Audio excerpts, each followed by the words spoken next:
കൃഷ്ണപുരത്ത് കോൺഗ്രസിന്റെ നേതൃത്വത്തിൽ പ്രകടനവും യോഗവും നടത്തി. ബിജെപി നിലവാരമില്ലാത്ത രാഷ്ട്രീയം കളിക്കുകയാണെന്ന് ആരോപിച്ചായിരുന്നു പ്രകടനവും യോഗവും നടത്തിയത്.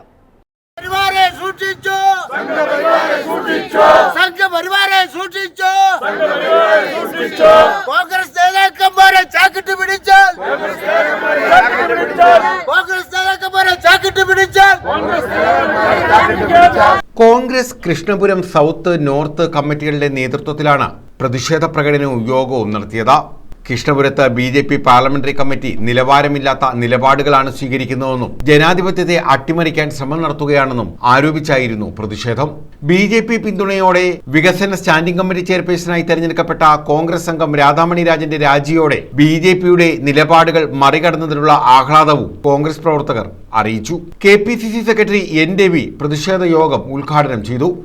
രാധാമണിയെ ആവശ്യപ്പെടാതെ തന്നെ BJP വോട്ട് നൽകുകയും അങ്ങനെ BJPയുടെ സഹായത്തോടുകൂടി രാധാമണി രാജൻ സ്റ്റാൻഡിംഗ് കമ്മിറ്റി ചെയർപേഴ്സണായി തെരഞ്ഞെടുക്കപ്പെട്ടു എന്ന് കൊട്ടിഘോഷിച്ചുകൊണ്ട് BJP അതൊരു രാഷ്ട്രീയ മുതലെടുപ്പിന് വേണ്ടിയുള്ള ശ്രമം നടത്തിയെങ്കിൽ ഇന്ത്യൻ നാഷണൽ കോൺഗ്രസിൽ എന്നും അടിയുറച്ചു നിൽക്കുന്ന ശ്രീമതി രാധാമണി രാജൻ, പഞ്ചായത്ത് പ്രസിഡന്റായി പ്രവർത്തിച്ച രാധാമണി രാജൻ BJPയുടെ ഔദാര്യത്തിൽ എനിക്ക് സ്റ്റാൻഡിംഗ് കമ്മിറ്റി ചെയർമാൻ ആകേണ്ട, പഞ്ചായത്ത് മെമ്പർ സ്ഥാനം പോലും ഞാൻ രാജിവെക്കാൻ തയ്യാറാണ് എന്ന് പ്രഖ്യാപിച്ചുകൊണ്ട് രാധാമണി രാജൻ വികസന സ്റ്റാൻഡിംഗ് കമ്മിറ്റി ചെയർപേഴ്സൺ സ്ഥാനം അന്തസ്സായി രാജിവെച്ച് ഇന്ത്യൻ നാഷണൽ കോൺഗ്രസിന്റെ അഭിമാനം ഉയർത്തിപ്പിടിച്ച ചിറപ്പുറത്ത് മുരളി, K. പത്മകുമാർ, K. നാസർ, നവാസ് വലിയ വീട്ടിൽ, രാധാമണി രാജൻ തുടങ്ങിയവർ പങ്കെടുത്തു.